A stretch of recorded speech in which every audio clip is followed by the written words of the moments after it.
These Filipino writers are reclaiming their folklore from colonial influence and retelling their stories in new ways.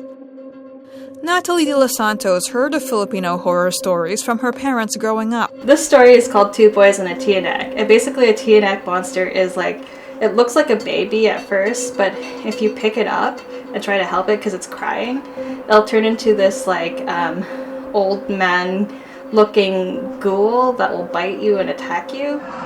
And then there's this vampire-like viscera called a manananggal, one of the most famous monsters to have originated in the Philippines. It poses as a woman by day, but as the night falls, the woman detaches from her torso,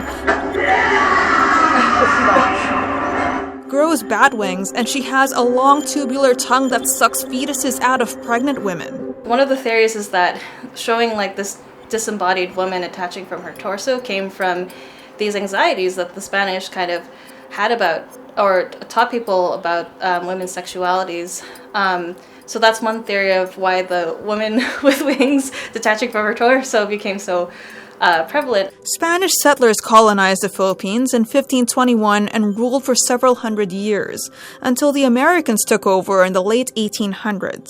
The sort of like Catholic influence did give it a layer of sin and hell. Chris Patterson is an author and assistant professor at UBC's Social Justice Institute.